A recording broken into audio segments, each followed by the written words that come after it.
Para llegar aquí y empiezo agradeciendo al profesor Jorge Castañeda, que él también ha sorteado pues las dificultades burocráticas diversas para que yo pudiera estar hoy aquí.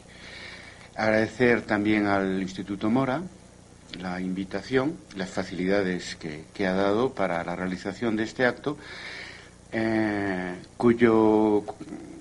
cuya realización me ha permitido por cuarta vez visitar académicamente la República Mexicana. Esto es mi actividad académica, creo que número 10, en estas 2 últimas semanas, que se iniciaron en la Universidad Autónoma de Chiapas y que ya a partir de mañana pues continuará en la Universidad Michoacana de San Nicolás de Hidalgo. Pues de lo que vamos a hablar aquí, de lo que hemos estado hablando, a veces pues a través de conferencias mías y otras veces pues a través de eventos más colectivos, como el de hoy o como la primera jornada historiográfica de Historia y Debate que hemos realizado el lunes, día 1, en la Biblioteca Nacional, en bibliográficas de la UNAM. Bueno, entro ya en materia. El título ha sido elegido y ha sido, digamos, definido por el profesor Castañeda, Manifiesto de Historia y Debate y la vinculación internacional de la labor del historiador, y yo de una manera disciplinada voy a adaptarme a ese título, empezando por la segunda parte de esta frase, ¿no? Y la vinculación internacional de la labor del historiador.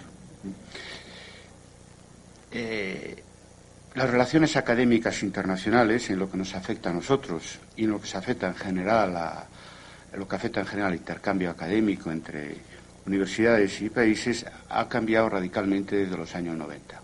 No todo el mundo se ha dado cuenta. Nosotros sí, entre otras cosas, porque somos un sujeto activo de ese cambio. Creo que tenemos una idea más clara de lo que está pasando en el mundo.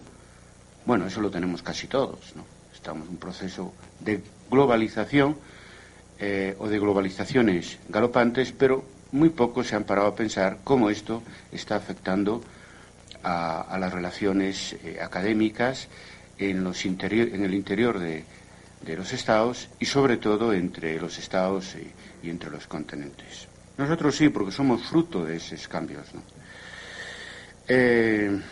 Tradicionalmente, en el siglo XX, y por supuesto en el siglo XIX, en la medida que había intercambio académico a finales del siglo XIX, mucho más reducido de lo que hoy conocemos. También hoy es mucho mayor ese intercambio por el efecto de la globalización, de todo lo que hemos vivido en este sentido en el siglo pasado. Pero decía que antes lo que era habitual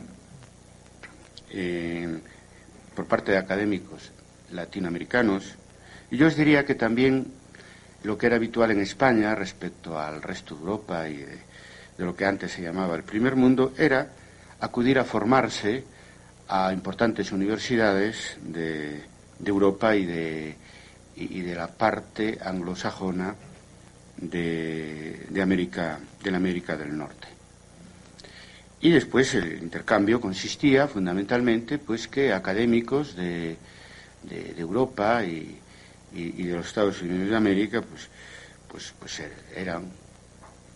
somos todavía, espero que por mucho tiempo. Yo no estoy en contra de este tipo de intercambio, entre otras cosas porque soy beneficiario de él, pero creo que corresponde a otra época. Yo me lo explicaré más en detalle. Entonces era signo, y es signo de excelencia académica que un investigador, que un profesor de una universidad europea, de una universidad norteamericana, pueda, como en mi caso, impartir una conferencia o dictar un curso, un seminario en una universidad latinoamericana. Este tipo de intercambio tenía un carácter unilateral, ha sido muy beneficioso porque ha permitido, por la ley de vasos comunicantes, diríamos, elevar el nivel académico de nuestras universidades. No me refiero solo a América Latina, también me refiero a las universidades españolas respecto al centro y al norte de Europa. y al mismo tiempo pues ha permitido que nuestras respectivas academias salieran del marco nacional, ¿no? Y conocieran pues lo que se mueve en el mundo en nuestras disciplinas respectivas. Hoy pienso que ya eso debería estar superado. Algunos despistados todavía creen que estamos en el siglo pasado. Estamos ya en el siglo XXI, en plena globalización, y hoy el intercambio bilateral no solo es posible, sino que es necesario. Hoy ya se puede acceder al doctorado por lo menos en España desde hace mucho tiempo ya, respecto a Francia, Inglaterra o Alemania, etcétera, pero también en América Latina y en México ya salen buenos doctores de una serie de universidades públicas, como bien sabemos, entre otras cosas porque los que se formaron en Europa o en Estados Unidos pues ya son grandes y ellos mismos tienen discípulos y además han pasado por esa fase imprescindible de rearraigarse en su propio país y beneficiarse del efecto vivificador de las historias respectivas de nuestros países, contrarrestando por lo tanto el efecto de desarraigo que ese intercambio desigual, esa marcha que fue un fenómeno muy general en los 60, en los 70, en los 80, de jóvenes académicos a formarse en el extranjero, que tenía como efecto negativo el desarraigo de la propia realidad.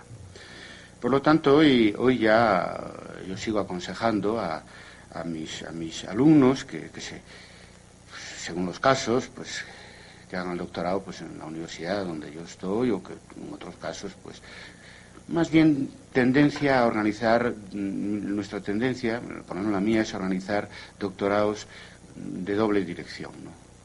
De doble dirección ya de la universidad en la que estamos, más pues otra institución, etcétera, buscando adaptarnos esto al mundo actual, pero todavía sigue siendo importante eso. Pero lo nuevo es el intercambio igual, que es posible y es necesario. Me decían que la UNAM va a tener una casa propia de estudios en Madrid, lo cual me parece pues un signo de los tiempos, ¿no? Un signo muy positivo de los tiempos. Pero claro, después resulta que profundizando era más bien para impartir, pues, ¿qué? Historia de México, historia de América Latina. Claro, y no se trata de eso. Se trata de, como hacemos en Historia de Debate, de que el historiador latinoamericano tiene que aportar no solo en los temas específicos, sino en la problemática general de nuestra disciplina en el mundo. Esa es la experiencia que ofrece Historia de Debate. Digamos, como signo de estos tiempos, donde hay aspectos negativos de la globalización que vivimos y aspectos positivos que hacen realidad este intercambio igual que no tiene parangón. Es una cosa que en el pasado nunca fue posible entre universidades latinoamericanas y universidades europeas o norteamericanas, ¿no? Claro, no todo el mundo está de acuerdo con esto. Yo hablo de lo nuevo y por donde creo que debemos ir. Predicando con el ejemplo. Historia de Debate es una red latina que se apoya en las universidades españolas, en las universidades latinoamericanas y en la parte latina de las universidades norteamericanas, ¿no?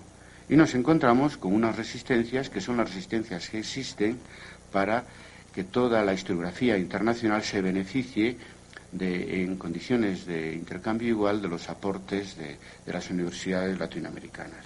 Y son, en lo que toca a España o a Europa, pues una mentalidad que yo llamaría de metrópoli, ¿no? Y que otros más críticos pues llaman colonial. Yo me parece que no está en la intención de los colegas que nos dicen y que me dicen a mí que por qué pues tengo tanto interés o tenemos tanto interés en la participación de historiadores latinoamericanos en los congresos de Historia de Debate, etcétera, si no tienen nada nuevo que aportar. Os lo digo con toda sinceridad porque en los pasillos, que es donde se dicen las cosas, que realmente se siente, es así como se dice. Por lo tanto, esa mentalidad de metrópoli que una parte de nuestra academia española, pues de una manera consciente o inconsciente, pues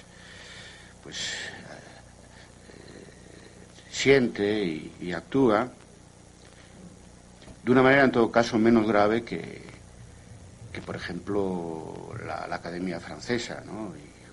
u otras, ¿eh? Lo digo en defensa nuestra. Pero vamos, en todo caso, soy autocrítico en ese sentido.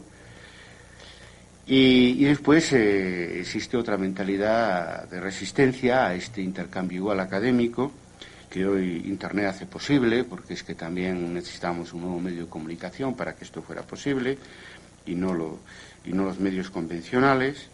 Es la mentalidad que yo llamaría de dependencia, dependiente, que existe en el mundo académico latinoamericano, lo que vosotros llamáis malinchismo. Por lo tanto, dicho esto, cumplo con mi obligación de poneros el espejo, es decir, yo vengo aquí como un académico europeo, pero yo os pongo el espejo para que vosotros veáis lo que somos nosotros por la parte de atrás y lo que sois vosotros por la parte de delante. Quiero que me entendéis. Dije ya que el intercambio igual hoy es posible, no es ninguna utopía, entre la academia latinoamericana y la academia europea y norteamericana. Hay muchos colegas en Europa y en Norteamérica, yo hablo más de Europa y entre Europa más de España, que estamos interesados en este equilibrio igual.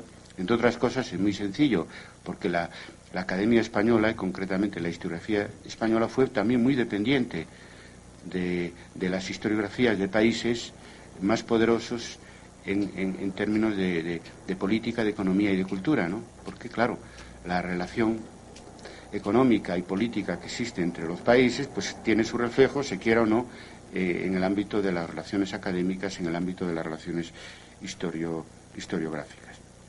Pues bien, lo nuevo, en cuanto a posibilidad real de ese intercambio igual, relativo siempre, relativo, porque claro, tampoco vamos aquí ahora a negar que las universidades europeas pues tienen una tradición, un desarrollo, que es lo que podemos aportar y después, claro, en contrapartida beneficiarnos de vuestra propia tradición, de vuestro propio desarrollo y de una relación muy íntima que existe entre historia que se hace e historia que se escribe en América, donde hoy pues la historia, pues como ha pasado en otros momentos, pues por Europa, hoy pasa pues por América Latina en gran medida también. Por lo tanto existe entre los historiadores que somos sensibles a la historia que vivimos una gran expectativa, porque sabemos que aquí pueden nacer y están naciendo ya, aunque sea en embrión, pues alternativas históricas al mundo que vivimos. Por lo tanto, cada uno aporta lo que puede aportar y no es poco la aportación de las historiografías latinoamericanas, de la historiografía mexicana, que están dando, que pueden dar a la nueva historiografía que se adapta, en fin, a aquella parte de nuestra academia que se adapta más a las nuevas necesidades históricas e historiográficas del siglo XXI. Decía que eso es posible gracias a la globalización, su parte positiva, que es la revolución de las comunicaciones, que permite la organización de grandes tendencias historiográficas en un tiempo récord, que es el caso de Historia y Debate, y que explica también que lo que fue centro puede ser periferia, y lo que fue periferia puede ser centro, perturba todo, buleversa todo, vamos, empleando una palabra francesa traducida literalmente al castellano, ¿no? De hecho, Historia y Debate pensamos que como red académica, como movimiento historiográfico, es una experiencia muy de vanguardia, que tiene su centro en la academia, en la nueva latinidad historiográfica, a la que me refería antes, apoyada, que es transatlántica, apoyada en Europa y América del Norte, del Centro y del Sur, y la academia francófona y anglófona, en ese sentido, es periférica respecto a nuestra experiencia. Lo cual no quiere decir que nosotros opongamos resistencia alguna a recibir iniciativas que están surgiendo, pues, de la historiografía norteamericana, o en el futuro que puedan surgir de de otras historiografías europeas menos representadas en nuestra red académica internacional. Bien, historia de debate no voy a explicar qué es, porque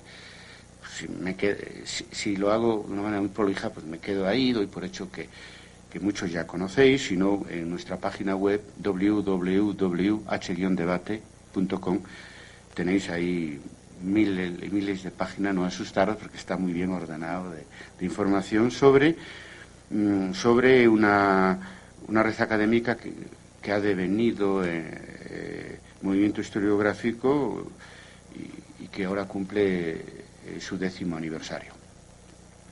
Esto se ha iniciado, este fenómeno académico, creo que de características únicas en el ámbito académico latino y no latino también. Se ha iniciado en 1993 en el primer Congreso Internacional de Historia y Debate, y ahora pues ya vamos a organizar el tercer congreso el 14 y 18 de julio del año 2004, al que estáis invitados. Nuestras actas de los 2 primeros congresos son ampliamente conocidas, creo que ya una referencia historiográfica internacional importante, 10 volúmenes hasta este momento, siempre sobre nuestra temática específica, que es metodología, historiografía, teoría de la historia. Después hemos sumado las relaciones historia y sociedad y aún problemas laborales y profesionales de los historiadores. Y cada al tercer congreso, por primera vez, vamos a incluir temas de actualidad con el enfoque que para los que estáis en la red Historia de Debate os suena conocido, que llamamos historia inmediata, ¿no? Que también podéis llamarla pues historia actual, historia del presente, o incluso como van a hacer ya en la carrera de historia que están diseñando en la Universidad Ciudad de México, historia contemporánea, porque claro, lo que nos ha pasado con estas palabras, lo contemporáneo literalmente es lo que ahora está sucediendo, pero ya sabéis que la historia contemporánea es siglo XIX, siglo XX, por eso ha ido que ir buscando nombres que realmente reflejaran la historia coetánea, la historia que estamos viviendo. Se dijo historia del tiempo presente, historia actual, pero la historia del tiempo presente, una interesante innovación francesa de finales de los años 70, pues se quedó pues en Francia pues en la Segunda Guerra Mundial y en España en la transición de hace 30 años ya. Por lo tanto, nosotros hemos tenido que buscar otra palabra para que no se nos confundiera con esas historias que nunca lograron analizar la actualidad.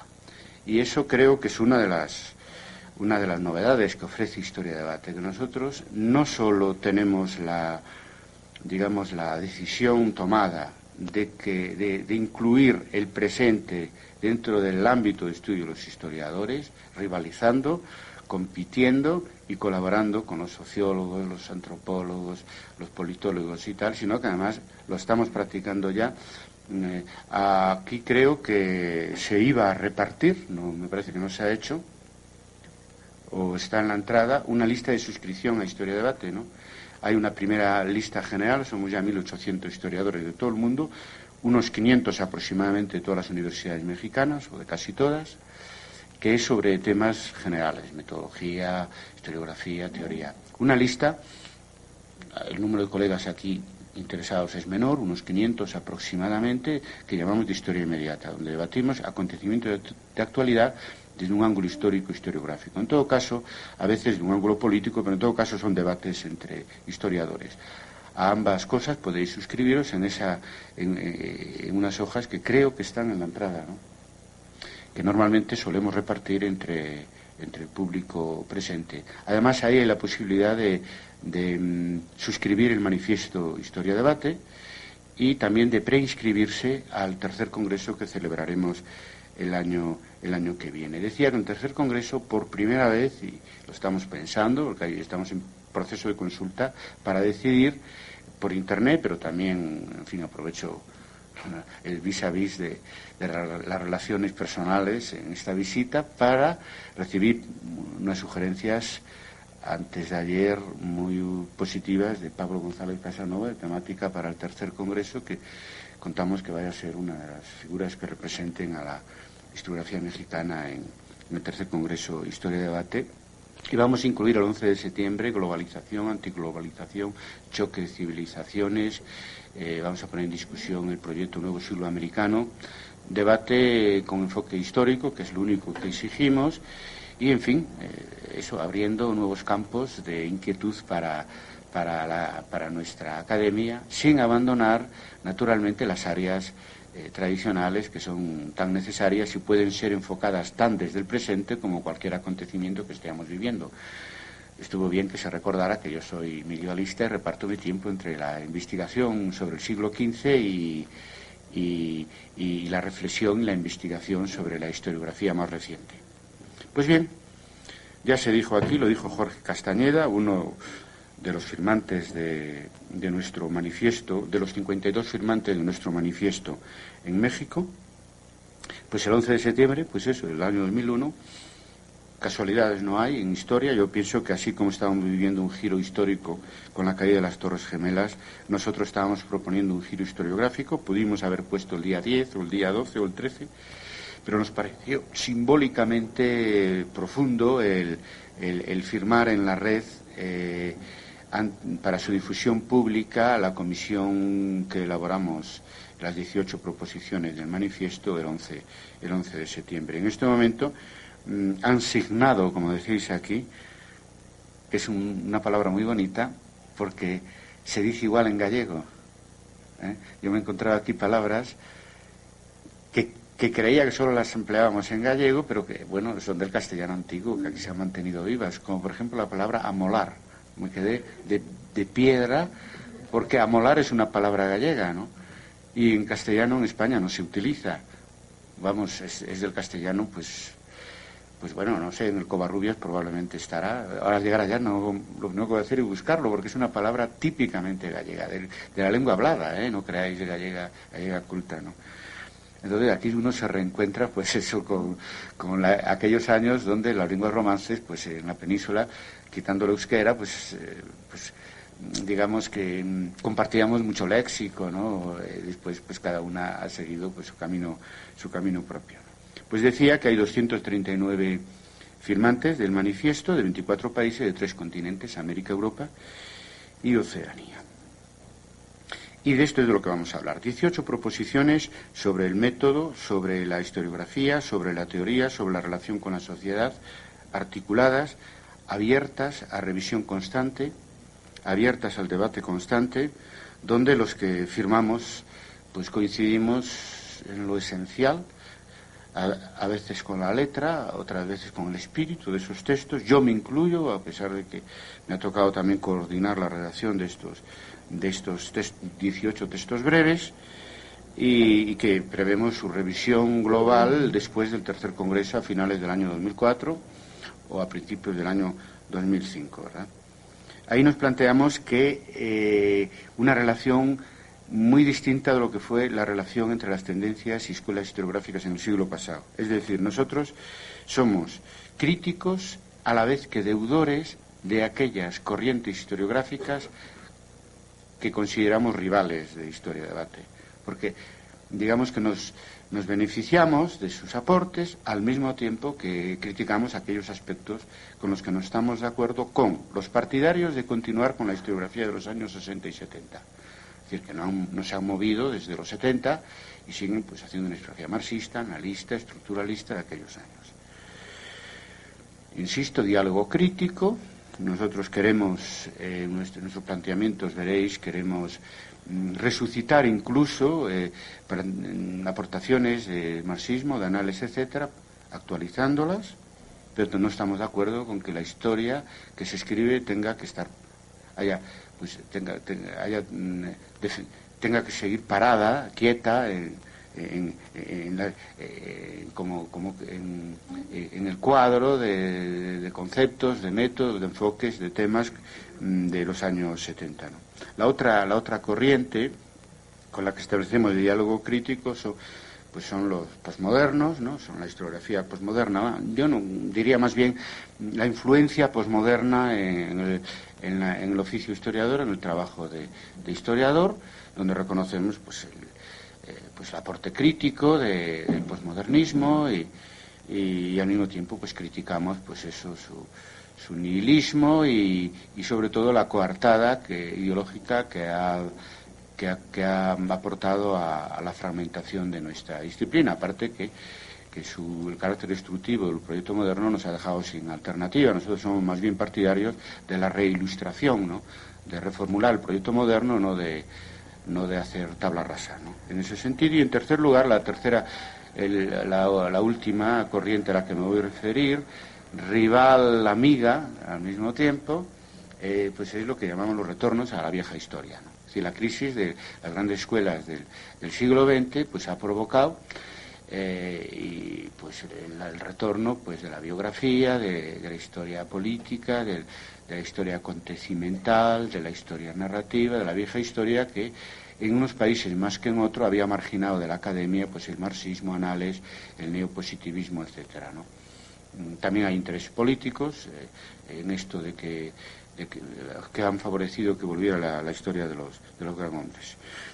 Pensamos que, con todo, que el gran problema que tiene esta disciplina es superar una fragmentación galopante, la especialización galopante de cada uno de nosotros. Cada vez sabemos más de menos cosas y cada vez nuestra disciplina pierde ese carácter unitario que tuvo pues de la época del positivismo, pero también en la época dorada del marxismo y Anales. Para eso pensamos que la alianza que hay que establecer, que en la práctica existe en el interior de Historia de Debate entre los que somos partidarios de un nuevo paradigma global, que sería un poco lo que identificaría Historia de Debate, y los colegas que siguen fieles todavía al marxismo y Anales, ¿no? Y pues en el otro lado, pues los colegas que siguen defendiendo las posiciones que consideramos más negativas de las propuestas postmodernas y las propuestas de retorno a la vieja historia, que no creáis que son cosas que están tan separadas, ¿no? Eso se ve en Hayden White, que defiende con el apoyo de historiadores bastante positivistas pues la reinserción de nuestra disciplina en la literatura y la ficción y la ficción, es decir, la regresión a una fase preparadigmática de la historia profesional, de la historia académica, de la historia científica, que creo que no se va a producir. Por eso pienso que lo que nosotros proponemos no solo interesa y no solo tiene apoyo entre los que formamos parte de nuestra red, los que firmamos el manifiesto, sino que va mucho más allá, como demuestra una encuesta internacional que hemos celebrado en 1999, 2000, 2001, y demuestra que hay una franja internacional muy importante, yo pienso que la más dinámica, la más joven, de edad a veces, de ideas siempre, y cuyos resultados, lo de esta encuesta, los pondré en el Congreso de Historia y la Historiografía de América del Norte, en Morelia, que tendrá lugar dentro de unos días. En fin, lo primero que llama la atención de este manifiesto, que también no se ha repartido aquí, pero creo que está en la mesa de la entrada, pues es la propia palabra, está muy pensada, sabemos que es una palabra provocadora, ya pensada para que se remuevan algunos así en las sillas, porque también hace falta a veces que nos removamos un poquito de las sillas en los cubículos y en las cátedras, y sobre todo está pensada para conectar con la parte más dinámica y más joven de nuestra disciplina, porque en definitiva nosotros buscamos pues ser vanguardia historiográfica y nos inspiramos en las vanguardias historiográficas del siglo pasado. Hay ilustres precedentes. No creáis que nos inspiramos directamente, es que hemos ido a buscar los precedentes después de haber hecho el manifiesto, aunque claro, estaban en nuestra cabeza y sobre todo en nuestro corazón. Me refiero al manifiesto que Marx y Engels redactaron en 1848 para la Liga de los Comunistas en Alemania y que ha tenido una influencia no solo política y social, sino académica impresionante, como bien sabemos, ¿no? Y después, más cercano ya a nuestra disciplina, el manifiesto de los nuevos anales, que decía algo así, cara al viento, que redactado por Lucien Febvre después de la Segunda Guerra Mundial, ya muerto y asesinado Marc Bloch. Esos son manifiestos hechos por dos personas que tuvieron después un eco enorme. Nosotros somos mucho más modestos y entonces pues hemos sumado mucho un manifiesto, porque somos de los que creemos que somos enanos a hombros gigantes, pero los gigantes son las corrientes colectivas de la historia y de la historiografía, no determinadas individualidades a los que Dios le confiere el carácter de genios. Y además que Internet permite esto, ¿verdad?, un manifiesto pues realmente colectivo y que esté por todos los lados y sirva de referencia para la docencia pues para muchos profesores que dictamos asignaturas de metodología, de historiografía, de tendencia historiográfica, de introducción a la historia. Una parte importante de nuestra red está impartiendo estas materias en todo el mundo y todos terminamos pues hablando de las últimas tendencias, pues naturalmente con el manifiesto y explicando lo que es historia-debate. Bueno, ahora voy rápido para dejar espacio para mis colegas y amigos, Silvia y Antonio García de León. Antonio, uno de los fundadores de esta red y participante preclaro del primer Congreso Internacional de Historia y Debate, y Silvia pues se ha incorporado así más recientemente, pero no menos importante, ¿no? Además que nos ilustrarán con sus críticas y por lo tanto harán que esto sea lo que debe ser, como todas las actividades de historia y debate, es decir, un debate, ¿no? Pues bien, para dar algunos elementos, hablar algunas de las novedades que aporta nuestro manifiesto, me voy a referir a la forma y al fondo. No se pueden separar, pero yo lo voy a hacer pues para ser más didáctico, ¿no? Las novedades en cuanto al continente es que aquí estamos poniendo en práctica una nueva historiografía, está muy apoyada en los conceptos de paradigma, de cambio de paradigmas y de comunidades especialistas de la historia de la ciencia a partir de Thomas S. Kuhn, con algunas rectificaciones tiradas de nuestra propia experiencia como historiadores. Quiero decir, Kuhn aprendió de la historia para hacer historia de la física y para hacer historia de la ciencia.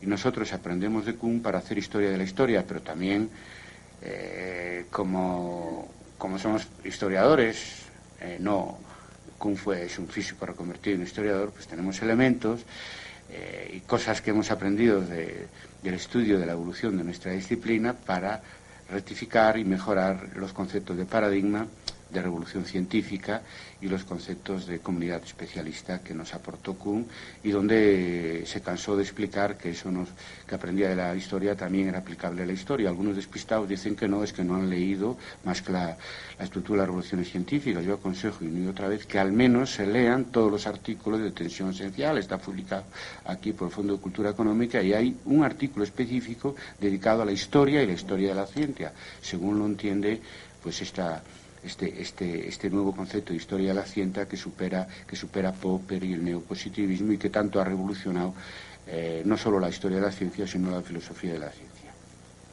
Además de esto, la nueva manera de hacer historiografía, de historia de debate, se caracteriza porque es una historiografía desde abajo, porque no pensamos que la evolución de nuestra disciplina pues sea...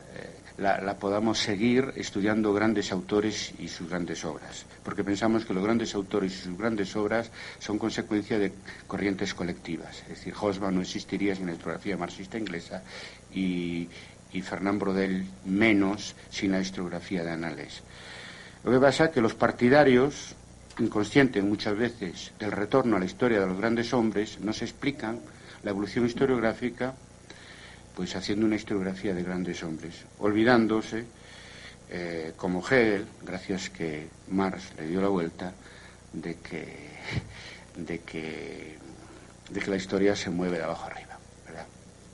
Bien, pues nosotros no solo lo recordamos, que la historia se mueve de abajo arriba, sino lo aplicamos a la historiografía y hacemos una historiografía desde abajo, lo cual quiere decir que hemos normalizado, creo que es una de las grandes novedades de nuestra manera de hacer historiografía, pues la idea de un proyecto colectivo, la idea de un debate permanente, lo cual no hubiera sido posible sin el aporte de Internet.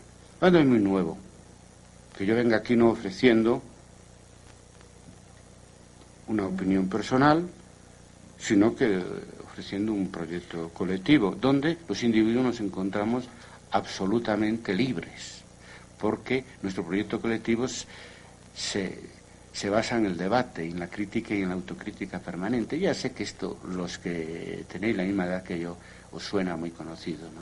Pero nosotros lo ponemos en práctica, entre otras cosas, porque la diferencia entre un proyecto académico y un proyecto político de los años 70 es que allí se decía que lo de crítica y autocrítica y no se practicaba, porque había disciplina. Y en un proyecto académico no hay disciplina. Entonces cada uno nos sentimos, firmamos el manifiesto y nos sentimos absolutamente libres.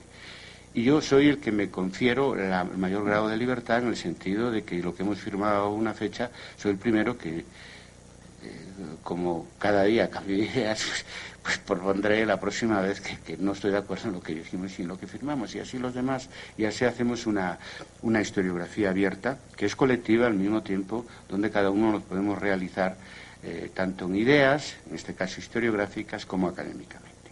Lo digo eso para que algunos le pierdan el miedo a eso de comprometerse historiográficamente, le pierdan el miedo a la palabra manifiesto. ¿Qué dirán?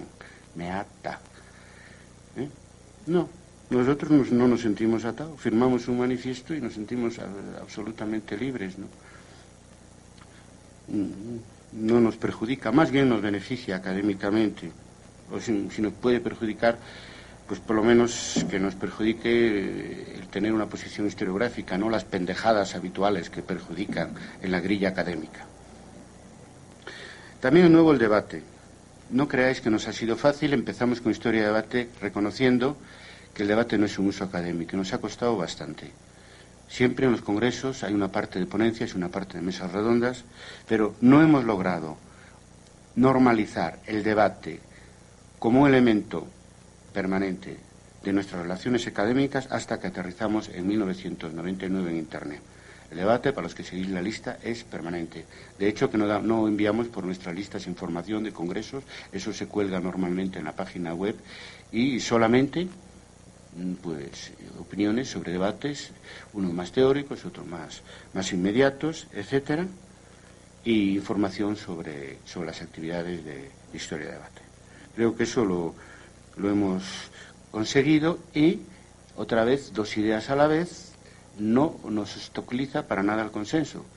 O sea, consenso, debate, debate, consenso, consenso, debate, debate, consenso. Por eso digo una nueva forma de hacer historiografía, una nueva forma de definir el oficio y la escritura de la historia.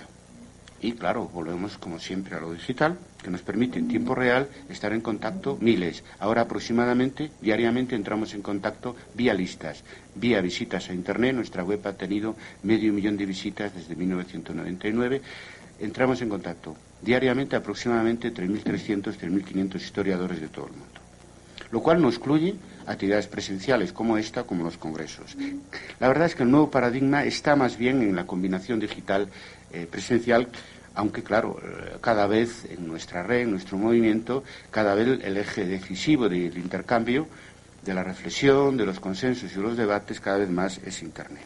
Y por último, en cuanto a lo característico de nuestra forma de hacer historiografía, de promover un cambio historiográfico, pues el carácter intergeneracional nos ha costado un poco, porque los que somos del 68 todavía tenemos esa idea de que de la lucha de generaciones, de los jóvenes, que son depositarios de lo nuevo, frente a los menos jóvenes, que son depositarios de lo viejo. Y nos ha costado bastante llegar a la conclusión que lo viejo y lo nuevo están muy mezclados, sobre todo desde el punto de vista generacional. Hay colegas ya mayores, pues ya superando los 80 años, como González Casanova, que tiene unas ideas mucho más frescas y más nuevas, tanto en la relación con la sociedad como en los debates puramente en fin, internos a la historia y a las ciencias sociales, que muchos jóvenes que vienen a hacer carrera académica nada más y que no quieren saber nada de ningún tipo de compromiso, ni siquiera disciplinar, que le pueda dificultar su carrera futura. Por lo tanto, en este sentido, pensamos y lo hemos comprobado empíricamente que el apoyo generacional de historia de debate pues tiene que ver con tres generaciones. Quizá la mayoritariamente representada son pues esta generación formada en los años 80, en 30, 40 años. Pues hay una representación, a mí me gustaría que fuera mayor de lo que es, pero bueno, ¿qué le vamos a hacer? De la generación del 68. Y después hay la generación más joven, pues que todavía pues son recién licenciados o estudiantes avanzados, que para nosotros es vital, porque sabemos que todo lo que podamos avanzar en la propuesta de un nuevo consenso historiográfico, pues será esta generación más joven la que tenga que llevarlo a sus últimas competencias. Novedades hasta sus últimas consecuencias. Novedades en el contenido. La principal, seguramente, el punto número 1 del manifiesto. Redefinimos la historia como ciencia y con esta frase. Hemos buscado muchas, pero es la más breve y la que dice más de lo que entendemos nosotros como historia científica en el siglo XXI. Una ciencia con sujeto. Atención, que aquí, iba a decir, retomamos aquí dos cosas, ¿no? Una es el sujeto que hemos aprendido gracias al materialismo histórico y en alguna medida a la escuela de anales, que es el sujeto social, el agente histórico. Los hombres hacen la historia en condiciones heredadas, ¿no? Los hombres, ahora había que decir los hombres y las mujeres, y que esas condiciones heredadas, pues al mismo tiempo también es el medio natural, no solo las estructuras económico-sociales heredadas, ¿verdad? Ahí quizá no haya tanta novedad, porque es recuperar una idea de la vanguardia historiográfica del siglo XX, pero donde sí hay novedad es el otro sujeto al que hacemos referencia, el sujeto historiador, naturalmente entendido colectivamente, es decir, según una comunidad de especialistas, que es, en último extremo, quien decide lo que es verdad o no, a través del filtro de la verificación empírica, naturalmente.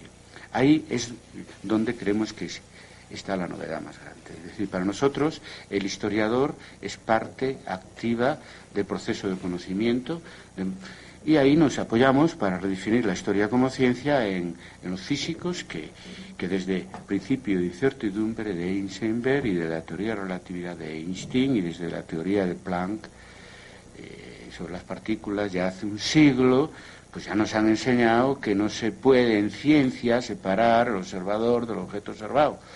Y aquí estamos como bueyes, los historiadores, aplicando y creyendo el concepto de ciencia objetivista, religioso, mecanicista, de Descartes, de Newton, que fue llevado a nuestra disciplina por Leopoldo von Ranke.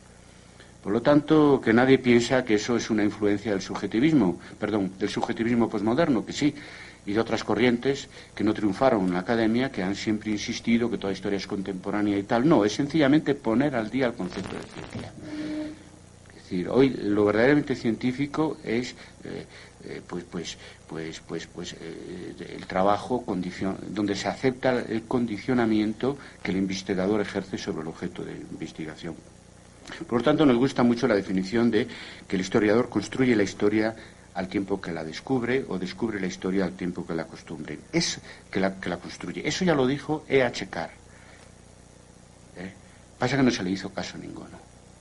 Se dijo que el historiador construye los hechos históricos, pero no se le hizo caso a ninguno. Nosotros recuperamos esa tradición y además lo aplicamos a las fuentes. La fuente no es algo inmóvil que nos viene dado y que sencillamente nosotros tenemos que desarrollar capacidades para interpretar la verdad revelada que está ahí contenida de una historia tal como fue y todo eso, ¿verdad? Sino que la fuente también las construimos, ¿no? Entonces también el historiador descubre las fuentes conforme las construye. Por lo tanto, este gran margen que nosotros concedemos al historiador en nuestro trabajo, en la redefinición de la historia como ciencia, pues eso tiene una derivación hacia la academia, otra derivación hacia la sociedad.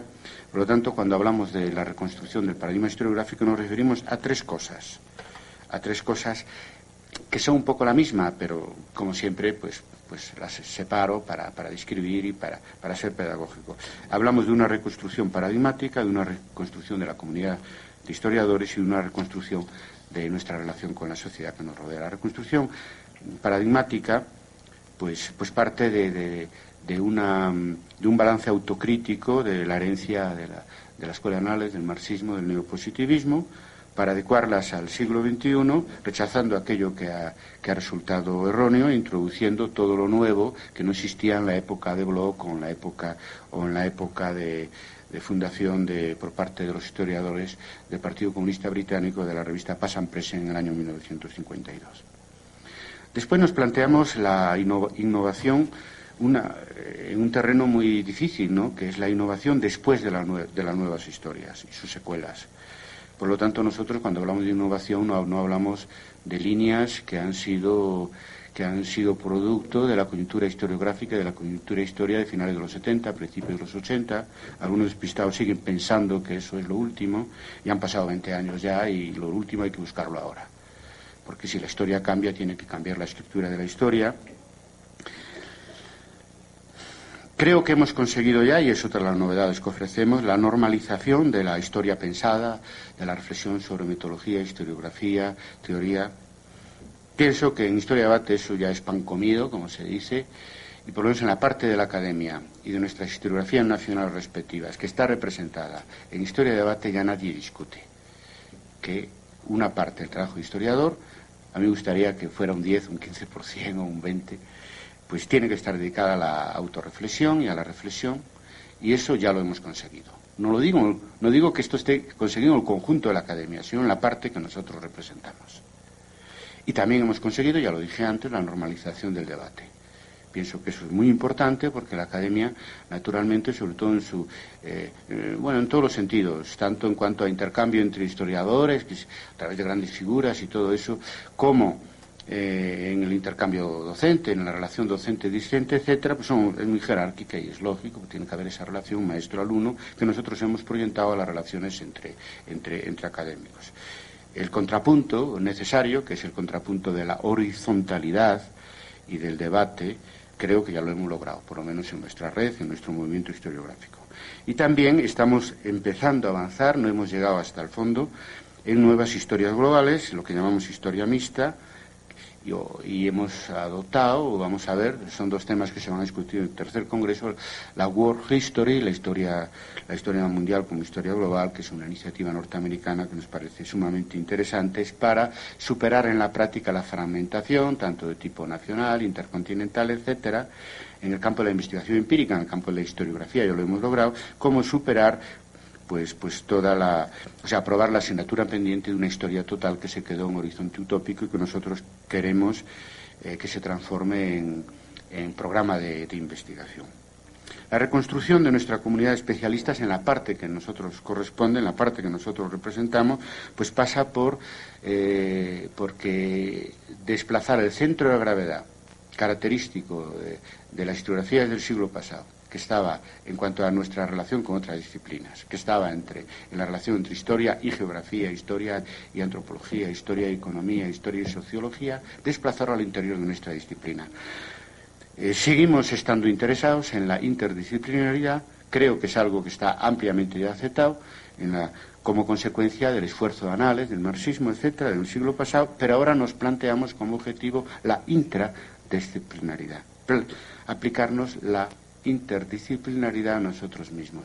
De ahí que predicamos la necesidad de hacer historia conjuntamente, pues historia social, historia económica, de las mentalidades, del derecho, de la política, etcétera. Pensamos que por ahí es donde está una de las vías más importantes de renovación de nuestra disciplina y aparte yo lo incluí en la parte de reconstrucción comunitaria porque es indispensable que nuestra disciplina recupere, sin negar la continuidad de las especialidades, cierta unidad interna que nos permita pues tener un futuro, en fin, más desarrollado.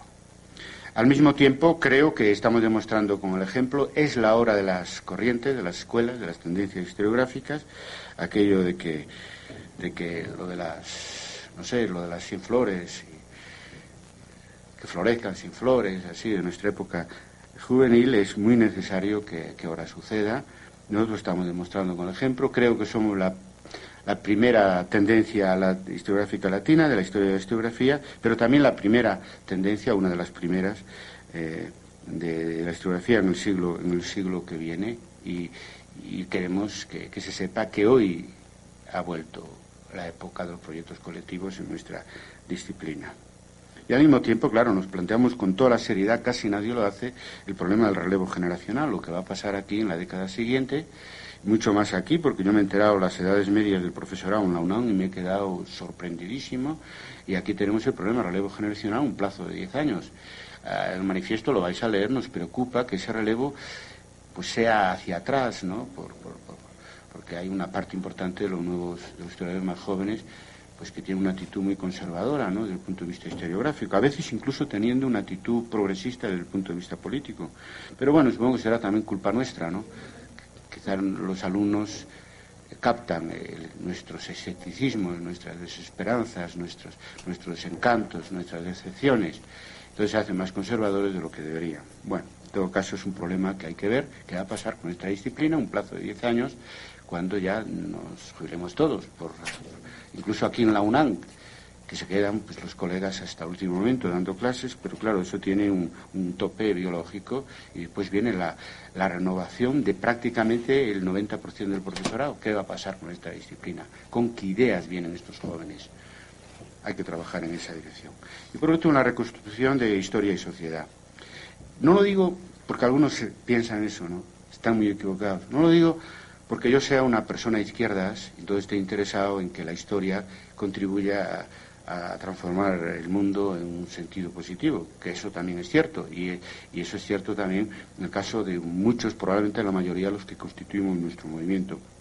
También hay gente que no tiene una idea tan definida políticamente, tiene otras ideas de centro, de derecha, y es una red de debate nuestro movimiento en su círculo más amplio. Ese no es el tema. El tema es que el futuro de la disciplina depende de la capacidad que tengamos para relacionar nuestra disciplina con la sociedad, con la ideología y con la cultura. Ese es el tema.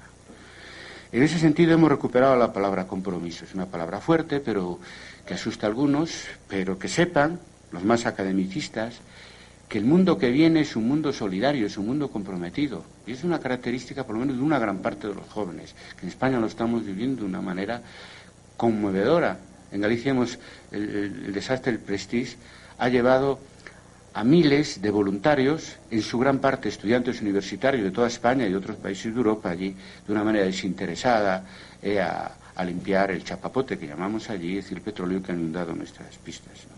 Y no digamos la reacción de la juventud y de los pueblos del mundo contra la guerra de Irak y en defensa de la vida, ¿verdad? Y en defensa de la paz. Y no digamos si hablamos de los movimientos religiosos comprometidos, si hablamos de las ONGs y si hablamos de mil fenómenos que ahora existen y que son característicos del siglo que viene. La academia no puede permanecer al margen de una sociedad que se recompromete en un mundo que es muy injusto todavía. Por lo tanto, vamos a emplear la palabra fuerte, la palabra compromiso. Y entonces nos encontramos dos problemas. A la derecha, la ocultación de muchos académicos de su compromiso real. Y a la izquierda, la invocación ritual de una serie de académicos de un compromiso súper radical que enmascara prácticas conservadoras, prácticas académicas muy conservadoras. Entre ambos límites nos movemos la mayoría de nosotros y luego se mueve historia-debate, criticando hacia un lado y criticando hacia otro. A mí en unos sitios me acusan de que nuestro proyecto es demasiado académico y tengo que defenderme de eso, y en otros sitios que está como demasiado politizado y tengo que defenderme de eso, entre otras cosas, porque en lo político aquí no tenemos acuerdo entre los firmantes del manifiesto, naturalmente, y menos en temas de detalle, naturalmente. Bastante nos ha costado 10 años llegar a unos acuerdos de tipo más académico, de tipo más historiográficos. En lo del compromiso defendemos que es necesario, una vez ya, desvelar los compromisos subyacentes en la práctica historiográfica. Y si no lo hace el autor por sí mismo, o no es obvio, por el conocimiento de su propio currículo, de su propia biografía, pues tienen que hacerlo el historiógrafo, el que hace la historia de la historia. Para eso es necesario la historiografía, es decir, observar al propio observador, investigar al propio investigador, individual y colectivamente. Y además, a diferencia de los 70, nosotros defendemos la necesidad de equilibrar los compromisos y recuperar esa idea, ¿no? Recuperar y al mismo tiempo equilibrar y desvelar. Por ejemplo, el compromiso con los temas de investigación. Hay que relegitimar y desvelar los compromisos de los historiadores con los sistemas de investigación. ¿Qué quiero decir? Que es legítimo investigar y divulgar a Madero, pero es también legítimo investigar y divulgar a Zapata. Es legítimo publicar las cartas que recibió Salinas de Gortari como presidente del gobierno, pero es legítimo también, como en la primera jornada historiográfica en la Biblioteca Nacional, investigar las guerrillas de los 80 y los desaparecidos y todo eso. Defendemos, por lo tanto, a diferencia de los años 70, un compromiso plural. Defendemos que cualquier historiador tiene todo el derecho del mundo a comprometerse en términos ideológicos y políticos en sus temáticas de investigación, en sus enfoques con cualquier aspecto de la realidad, pero que no se oculte para unos y se niegue para otros. Vamos a defender, somos una historiografía democrática, la libertad de todos, pero vamos a defender también la libertad de los historiadores de izquierdas a escoger la temática que más consideren conveniente en función de su ideología, siempre sobre la base del rigor por delante, sobre la base del método que nosotros compartimos ya desde las aportaciones de Bonranque y de otro. Por lo tanto, defendemos un compromiso plural y nuevas formas desde la profesión. Lo primero es, digamos, un problema de higiene democrática, ¿verdad? Y de evitar el autoengaño de que la academia está al margen de la sociedad. Que lo único que sirve es para que algunos consiguen que por vías invisibles pues su compromiso con el poder pues salga adelante porque no quieren desvelarlo públicamente. Es un problema de higiene democrática. Esto segundo es más un problema de propuesta historiográfica. Queremos que, yo lo decía ayer ante los estudiantes de latinoamericanos en la filosofía y letras de la UNAM, que creemos que hay que separar la militancia política, la militancia académica, ¿no? Con toda sinceridad. Y en ese sentido la militancia académica tiene que redefinir el compromiso nuestro con no renunciamos, defendemos la pluralidad de historia-debate, la pluralidad de compromisos, no renunciamos por el futuro de la disciplina, que la historia contribuya a que los fines de la historia pues sean lo mejor posible para la mayor parte de la humanidad. Es decir, no renunciamos en definitiva a la reformulación de la idea de progreso. Manifiesto tiene naturalmente el mismo origen etimológico que manifestar y que manifestación. En las manifestaciones en España, que yo ya me he cansado, nunca fui a tantas en mi vida, entre finales del año 2001 y las últimas contra la guerra en Irak, yo y una gran parte de cientos de miles, millones, nos estaban manifestando. Y cuando uno acudía al lugar de cita y salía a la cabeza de la manifestación y empezaba ya a marchar mucha gente, pues nos gustaba quedarnos allí en la acera, como decimos, para ver la manifestación antes de unirnos a ella. Entonces es muy habitual en España que se diga, no nos mires, únete. Lo mismo lo digo en relación con el manifiesto de Historia-Debate. Estamos haciendo historia, seguro, por lo menos estamos renovando la historia que se escribe, o lo estamos intentando. Tratamos de influir en la historia que se hace, en la medida que nos dejan, que no es mucho, pero de todas maneras estamos haciendo cosas. Nada más y muchas gracias.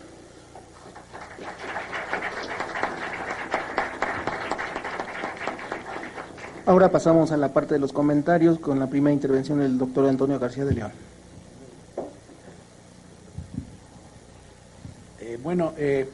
Yo quiero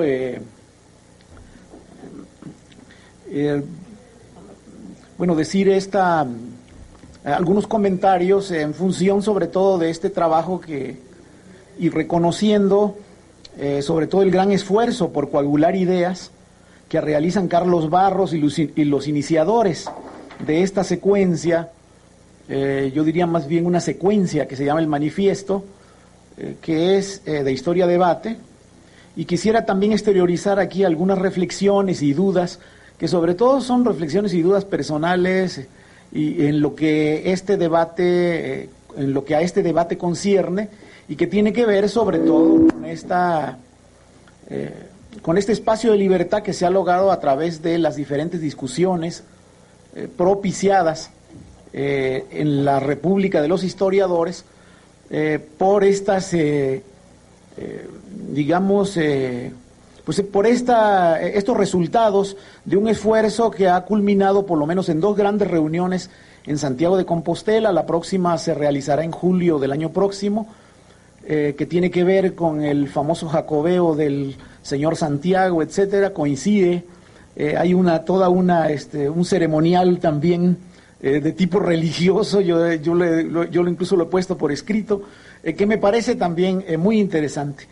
Muy interesante también porque creo que ha logrado movilizar y ha logrado animar no solamente a los viejos historiadores y a los que venimos trabajando desde un tiempo atrás, sino también sobre todo a una nueva generación de jóvenes que se están incorporando. Yo actualmente dando cursos en la Facultad de Filosofía y Letras, que no es mi facultad principal, digamos, soy muy optimista en ese sentido porque sí veo una nueva generación de estudiantes haciendo cosas quizá diferentes a las nuestras, pero muy interesantes y yo diría muy respetables también, porque por este nuevo clima que estamos viviendo. Yo creo que aquí también estamos viviendo muchas de las ventajas de la historia inmediata, es decir, el hecho de que estamos en un país también en donde desde 1968 por lo menos, quizá desde antes, se ha iniciado un proceso de transformación, un proceso de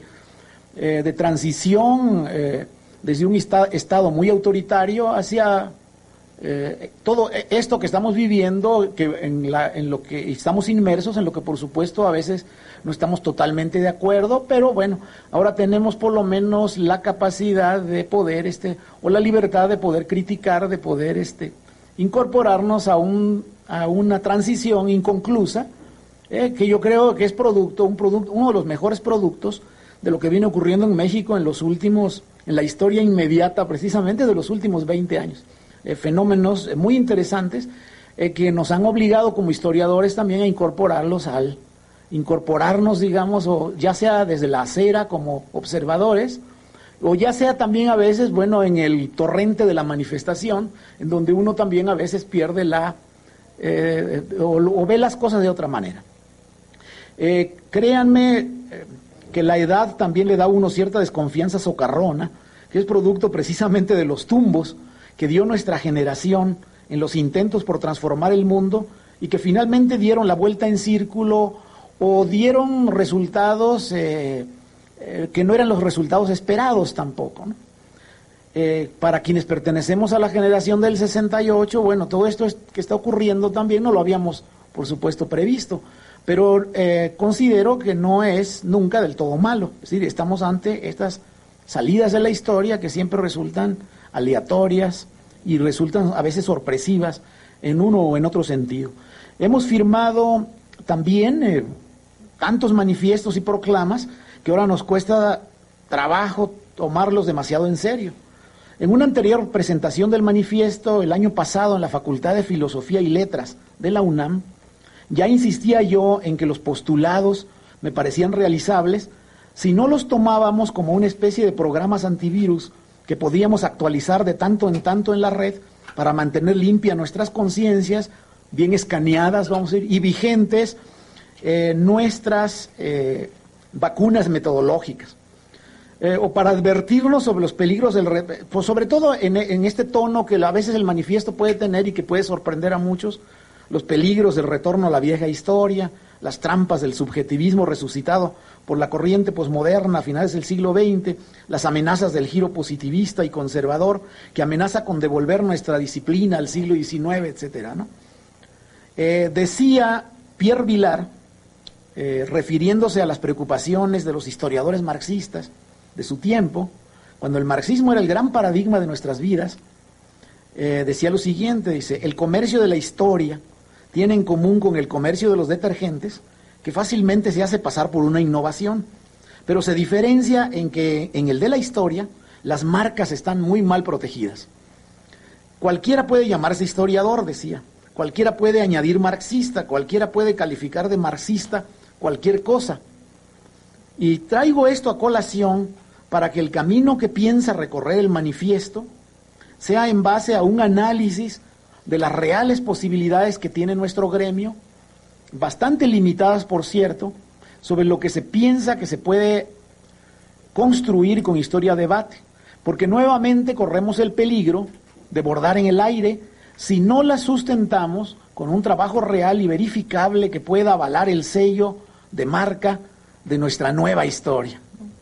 Es decir, en esta reflexión creo que esta reflexión vale no solamente para muchas de las llamadas nuevas tendencias de la historia que están surgiendo a cada rato en el panorama como hongos, que la mayor parte de las veces no lo son tanto, sino también para ser realistas y no entusiasmarnos demasiado con la creencia de que bastan las afirmaciones de fe, los manifiestos, las proclamas, para transformar nuestra práctica y las de nuestro entorno.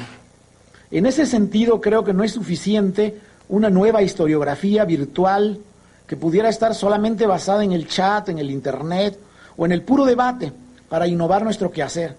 Haría mucha falta, más obra, más trabajo, producción, productos analíticos con respaldo en nuestras convicciones y que logren convencer como tales para tratar de conformar corrientes y ejercer, como creo que queremos, cierta hegemonía gremial que nos lleve al puerto deseado del trabajo colectivo, como lo estamos planteando, y a que la historia escrita tenga un mayor peso en la historia real.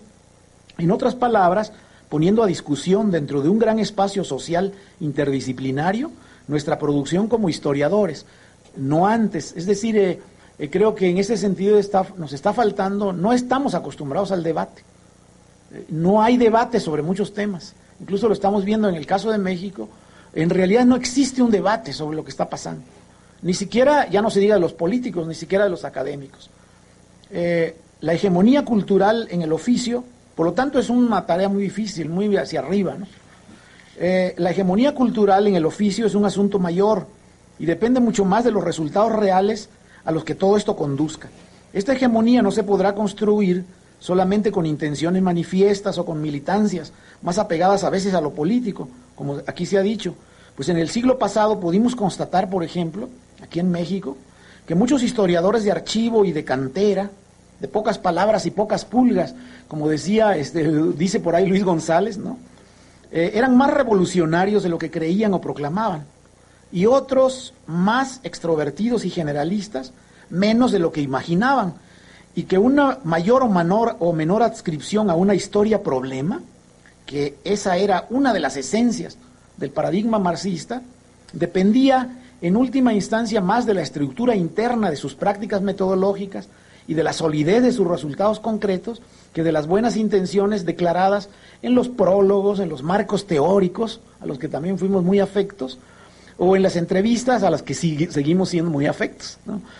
Es decir, dependían más del método, de la práctica y el resultado que del discurso superficial o metahistórico. Esto nos ha costado mucho trabajo entenderlo, al menos a mí me ha costado mucho trabajo entenderlo. Ahora yo reflexiono mucho sobre lo que vivimos, por ejemplo, en la Escuela Nacional de Antropología después del 68, y fue realmente terrible muchas veces, porque muchas veces dejamos de reconocer el trabajo sólido de gentes que no se declaraban revolucionarias, y que después de alguna manera tiramos muchas veces al niño junto con la bañera en las grandes revoluciones culturales que allí se dieron.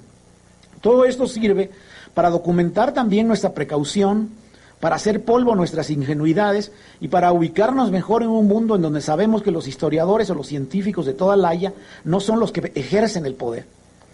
Las buenas intenciones son siempre buenas, pero no podemos confundir nuestro quehacer con un programa político, como ya se ha dicho, o con un discurso programático de acción tampoco, ¿no? Esto es lo más difícil de explicar, más aún cuando en este momento la izquierda no encuentra una salida de conjunto, como cuando tenía, digamos, la certidumbre, tenía al marxismo como eje, tenía una teoría que le conducía al paraíso, y cuando la mística también incluso estaba al servicio de la revolución, de la academia, de las certidumbres, etcétera.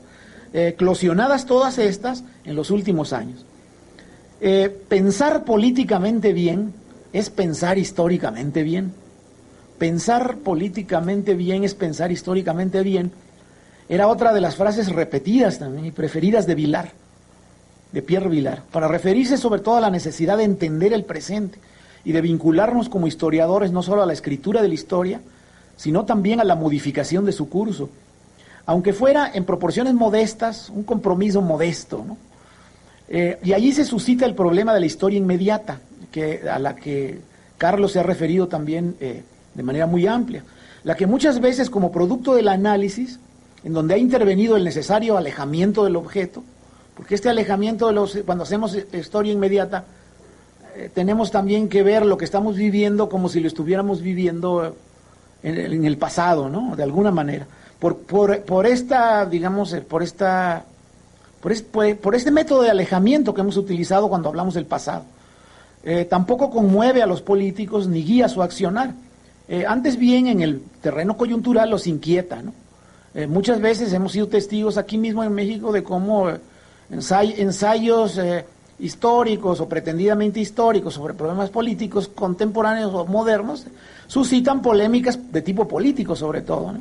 La más última es esta polémica entre Enrique Semo y Cuauhtémoc Cárdenas, por ejemplo, en donde se están hablando prácticamente también un diálogo a veces de sordos entre dos lenguajes, ¿no? El lenguaje del historiador o del pretendido historiador y el lenguaje del político, ¿no? Por lo tanto, es bien difícil también esta historia inmediata, pero muy retadora, vamos. Yo creo que es un reto inminente que no estamos ejerciendo a fondo. Creo más bien que una historia insertada en su tiempo es un resultado comprometido, más que un enunciado, y se va a ir asentando muy lentamente si lo hacemos, entrando poco a poco y modificando ciertas áreas de la opinión pública, sobre todo si tenemos la suerte de llegar a las librerías y fugazmente a los medios. Pero esa historia hay que hacerla y hay que predicar con el ejemplo también. Esa es otra de las grandes, creo que de las grandes inquietudes que tenemos. Me preocupa por eso que mucho de la militancia actual, por ejemplo, contra la globalización y sus efectos, pretendidamente perversos, como lo estamos viendo por lo menos en el caso de los debates más inmediatos, sea a menudo tan ingenua, también tan poco analítica, tan poco histórica, cuando cree, por ejemplo, que la mundialización o la globalización es un fenómeno que recién empieza y que es totalmente negativo, y que en todo este debate se introduzcan tan pocos matices entre lo negro y lo blanco, lo malo y lo bueno, etcétera, hasta llegar a una simplificación aterradora que coincide muchas veces con el marasmo y la falta de proyectos alternativos por parte de las izquierdas. Es decir, creo que ahí hay una gran labor y una gran tarea que tenemos que hacer. Es decir, los historiadores ahí tenemos una responsabilidad enorme, que es precisamente esta responsabilidad. Los historiadores estamos, de hecho, trabajando sobre fenómenos de globalización que vienen, cuando menos en el caso nuestro, desde el siglo XVI, somos producto de una globalización, la del siglo XVI, somos producto de un mestizaje como el moderno que se dio de una manera muy metropolitana, muy moderna en el siglo XVII en México. Si vemos la estructura de la Ciudad de México en el siglo XVII, quizá es tan cosmopolita como Nueva York en el siglo XXI. Es decir, en la Ciudad de México tenemos el Asia, el África, la Europa y la América metidas en una sola ciudad en el siglo XVII, con 4 o 5 lenguas estándar de diferentes continentes hablándose al mismo tiempo, ¿no? Y interactuando con el español americano, con el español atlántico, con el castellano, con el gallego, con el catalán, con el quimbundu, con el tagalog de Filipinas, etcétera. Cuando uno va a esas realidades, uno dice, bueno, esta modernidad que estamos viviendo recién empezó. Bueno, en el caso nuestro y en muchos casos de muchas regiones del mundo, pues no, ¿verdad? Sin embargo, hay sobre esto una especie de, también una especie de simplificación. Allí sí que hay un retorno, yo diría incluso a las actitudes de los fabianos del siglo XIX, que creían que destruyendo las máquinas podían frenar el capitalismo, ¿no? Por lo cual también quiere decir que los viejos paradigmas que ya habían tipificado al capitalismo y ya lo habían analizado, no están siendo utilizados, ni siquiera esos viejos paradigmas, para entender el fenómeno moderno del capitalismo global actual. Así que cuando en los últimos años, o cuando en los últimos 2 apartados del documento de alguna manera nos adscribimos los historiadores de historia, debate a esta lucha, habría también que precisar la necesidad de un análisis que esté a la altura de lo que está ocurriendo. Y en esto los viejos paradigmas creo que pueden seguir funcionando, cuando menos para dar el inicio. No los podemos efectivamente tirar al agua, ¿no? La disolución del sujeto revolucionario, por ejemplo, no puede conducirnos a pensar que cualquier cosa puede reemplazarlo mágicamente, como ocurre aquí, ha estado ocurriendo aquí también en los últimos años, donde incluso hay nuevos sujetos a veces que hemos ayudado a idealizar, a mitologizar, ¿no? Así que allí aguardan tareas enormes y nuestro oficio puede ofrecer, creo que algunas salidas bien sugerentes a esto. Si no, los paradigmas caídos, como lo decía en esa presentación en la Facultad de Filosofía,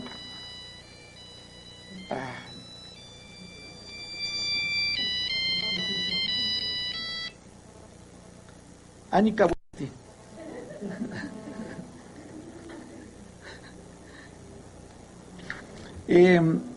Si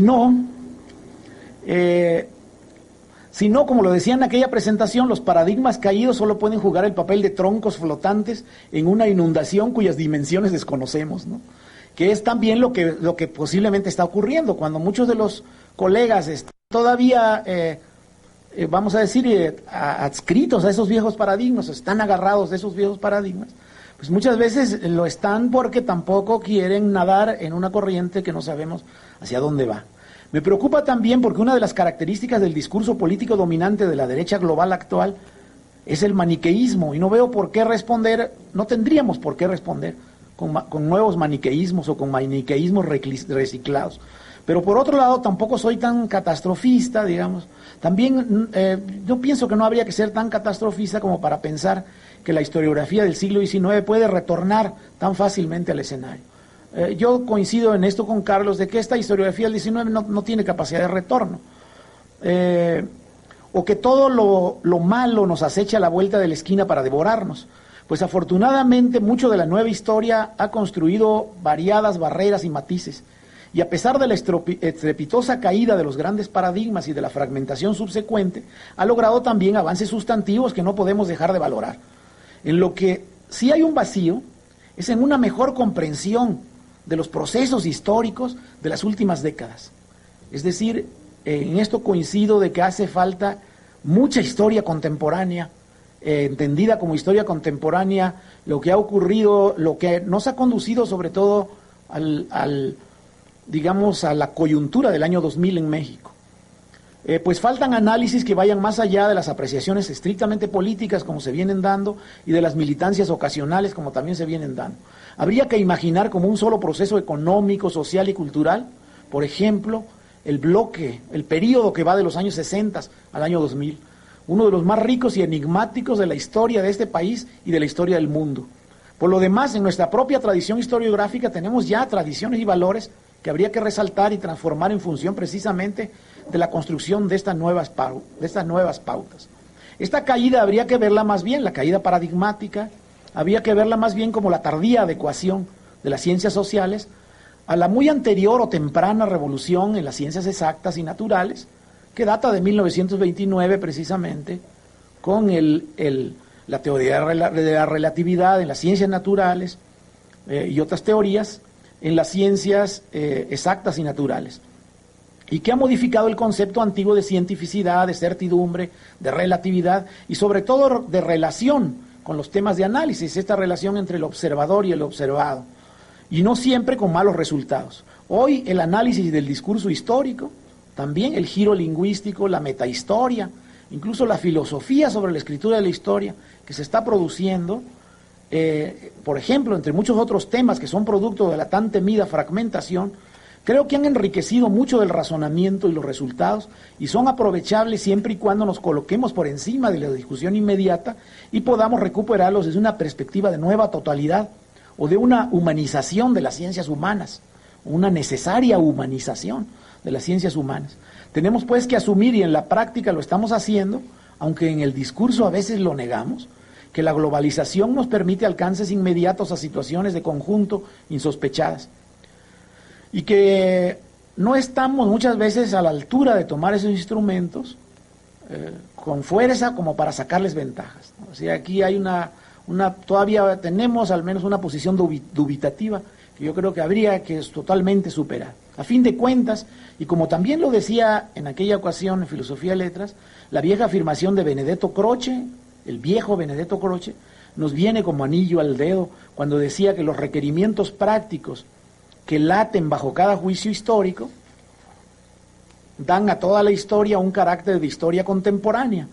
Por lejanos que puedan parecer los hechos por ella referidos, la historia en realidad está en relación con las necesidades actuales y la situación presente en que vibran aquellos hechos.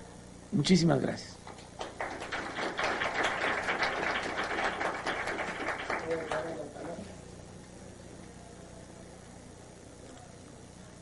Acá tenemos esto. Le damos la palabra a la doctora Silvia Dutré. Gracias, Jorge. Buenos días a todos. Yo voy a hacer, creo, una muy breve intervención. Me voy a poner atención en dos aspectos. Uno, en la proposición, en este disparador que ha sido la propuesta y la acción de Historia Debate, y otra siguiendo la línea de quien me precedió en la palabra, el tema de la importancia de la historia reciente, historia actual, historia presente, y los riesgos, por un lado, que esto tiene, pero por otro lado, la necesidad de asumirla. Y esto vinculado de alguna manera también a lo que decía Carlos al inicio, y que es de alguna manera también una parte esencial de este manifiesto, que es el compromiso, ¿no? El compromiso social que tiene esta, digamos, nueva corriente o ayornada corriente de pensamiento disciplinario. Entonces, lo primero que quisiera señalar es una felicitación a quienes han promovido esta corriente de pensamiento y esta acción. Hoy ya podemos decir, esto no ha sido solo, esto fue un disparador hace 10 años y tuvo su momento más importante, diría yo, en la formulación del manifiesto, provocador por su nombre, sin lugar a dudas. A mí me hubiera aterrorizado en ese momento ponerlo, pero creo que es afortunado, y entonces decía felicitar la iniciativa. ¿Por qué? Porque la comunidad de historiadores, en primer lugar porque la comunidad de historiadores es una comunidad dispersa, casi diría yo, no es comunidad, está muy desintegrada, y poder crear un espacio, aunque sea virtual en la mayoría de las veces, de discusión, de centrar y de socializar todos los problemas que tiene, en fin, la tarea del historiador, creo que es muy importante. No quiere decir que no haya existido, o no hayan existido comunidades de historiadores, pero de alguna manera creo que habría que insistir en un trabajo bastante solitario que tiene nuestra profesión, y esto ha creado de alguna manera, insisto, un ámbito de discusión. Pero el ámbito de discusión también no es solo por haber creado esto, sobre todo de una manera virtual, que es la red que Carlos ya habló de ella, pero bueno, quizás yo creo que habría que hablar un poco más, porque yo no sé si todos los presentes en realidad saben de qué se trata, ¿no? Entonces, no es solo por eso, sino también por la esencia, por la propuesta del manifiesto. Uno podría pensar, y empiezo por ahí, uno podría pensar que todo es novedad en el manifiesto, pero Carlos insistió en que, bueno, que había algunas cosas que justamente una de las virtudes de este manifiesto que sale ese 11 de septiembre del 2001, no es todo novedad, es justamente esta nueva propuesta tiene que ver con la idea de no descartar lo que fue bueno, pero en todo caso entender y recuperar, y eso creo que es una de las virtudes, la dinámica, la dialéctica del proceso, tanto de nuestra disciplina cuanto de las propias sociedades, la dinámica de la propia historia. Y por eso esta nueva corriente, diría yo, no sé si se me permite decir así, que constituye, que está representada, digamos, en la esencia del manifiesto, incorpora esos cambios, no desechando todo lo anterior, pero en todo caso actualizando y planteando nuevas cosas. Yo diría los primeros 4 puntos, creo que son los primeros 4 puntos del manifiesto que tienen que ver con la metodología, son por demás sugerentes e importantes para el oficio del historiador, para nuestra disciplina en particular. Carlos lo señalaba hace un rato, la ciencia como sujeto. Es muy importante, yo diría relevante, que se considere las dos subjetividades del proceso de conocimiento, que influyen en el proceso de conocimiento. Es decir, el historiador es un agente de la propia historia, es un ser participante y activo y transformador de la historia que le toca vivir, pero a la vez es historiador. Y este es un gran reto, digamos. Esto por un lado plantea todos los temas que tienen que ver con la objetividad de nuestro trabajo, ¿sí? Que de por sí creo que es uno de los trabajos más difíciles de todas las disciplinas. Nosotros siempre terminamos diciendo los historiadores que somos singulares. Yo arriba soy uruguaya y en Uruguay siempre se habla de la singularidad de su propia historia, con lo cual me siento terriblemente mal, porque creo que hay pocas singularidades. No obstante lo cual, creo que el historiador tiene un gran reto, porque el tema de la objetividad, de llegar a alcanzar la verdad, no es la verdad posible, la verdad es la verdad. Entonces, es muy difícil cuando uno es, por un lado, actor de la historia, y a la vez tiene que ser el historiador, el que tiene que escudriñar, el que tiene que reconstruir los hechos, el que tiene que luego analizarlos, el que tiene que finalmente llegar a la verdad. Pero creo que esto puesto en blanco y negro es, por un lado, una provocación con otros paradigmas, pero es una verdad y es la que tenemos que asumir. Y eso, sobre todo, cuando nos planteamos, y en particular se plantea el manifiesto, y esto es lo que yo estoy de alguna manera intentando comentar o recuperar para el debate, es lo que se plantea. Por un lado, una nueva erudición en el punto 2 del manifiesto, ¿no? Es decir, empezar a incorporar nuevos temas, nuevas fuentes en la investigación, en el hacer del historiador. Eso es importante para planteárselo en el día de hoy. Como sabemos, nosotros desde otras disciplinas y desde otros haceres profesionales como el periodismo, se están incorporando en un mundo que obviamente está impactado por la globalización, buena y mala a su vez, de nuevas temáticas, de nuevas fuentes, de nuevas preocupaciones, y el historiador tiene que empezar a abordar toda esta diversidad que hay hoy día de las historias de los distintos sectores sociales, raciales, étnicos, de las historias de género, por señalar algo, pero también el historiador tiene que tener la flexibilidad, la capacidad y, si se quiere, la falta de ortodoxia que en algún momento y que por décadas, por no decir por más de un siglo, dominó nuestra profesión en términos de saber que hay otras fuentes que van más allá del documento escrito y saber criticar también el documento escrito. Es decir, el documento, el papel, el que encontramos en los archivos tradicionales, es muy importante para nuestra profesión, pero hay otras fuentes y hay que recuperarlas. Por supuesto que esto no es una novedad y que esto tiene décadas ya de hacer, pero sistematizar, ¿sí?, e incorporar en este documento, y ahora hablo del documento como el manifiesto, la necesidad de incorporar nuevas fuentes para luego hacer una crítica, lo hablo con lenguaje desde la profesión, poder hacer una crítica del conjunto de las fuentes es muy importante. Decía hace un rato Carlos, y ahora está